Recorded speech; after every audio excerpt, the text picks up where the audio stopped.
हाड़ी रानी राजस्थान के महाराज हाड़ा चौहान राजपूत की बेटी थीं। उनकी शादी मेवाड़ के सल्लूवर के सरदार रतन सिंह चूड़ावत से हुआ था। किंवदंतियों के अनुसार किशनगढ़ के राजा मान सिंह और औरंगजेब के बीच युद्ध होना था और औरंगजेब ने किशनगढ़ पर आक्रमण की पूरी तैयारी पहले से की हुई थी। इधर मेवाड़ के राजा राज सिंह औरंगजेब को किशनगढ़ के पहले रोकना चाहते थे, इसलिए उन्होंने ये जिम्मेदारी राव रतन सिंह को सौंप दी। रतन सिंह की शादी का कुछ ही दिन हुआ था और अपनी रानी से दूर होना खल रहा था।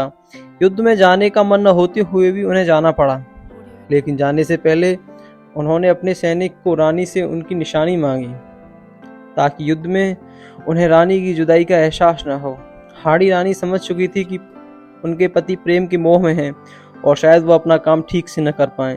यह सोचते हुए उन्होंने रतन सिंह के लिए एक पत्र लिखा और पास रखी तलवार से अपने सिर को कलम कर दिया।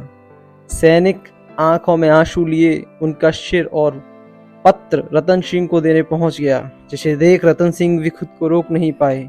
हाड़ी रानी ने अपना सिर कलम करने से पहले जो पत्र रतन सिंह के लिए लिखा था, जिसमें उन्होंने अपने पति की हौसला अफजाई की थी।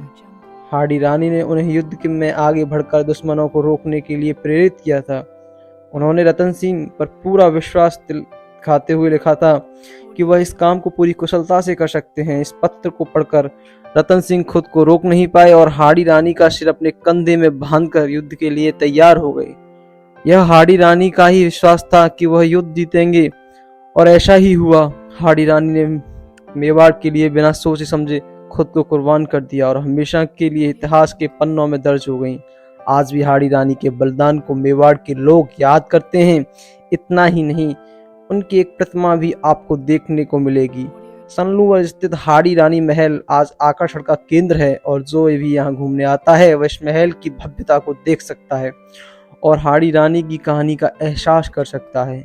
उनकी प्रतिमा के साथ हाड़ी रानी के बारे में विस्तार से लिखा गया एक बोर्ड भी लगाया गया है, जिसे पढ़ा जा सकता है और उनके बारे में जाना जा सकता है। यह थी उस रानी की कहानी जिसने खुद अपने पति और मातृभूमि के लिए खुशी खुशी कुर्बान कर दिया। अगर आप कभी मेवाड़ जाएं तो उनके बारे में जान सकते हैं। और गाइस, अगर आपको एक कहानी अच्छी लगी हो तो डिवाइन स्पेन चैनल को सब्सक्राइब और वीडियो को लाइक अवश्य करना और साथ ही कोई प्यारी सी कमेंट आप कर सकते हैं।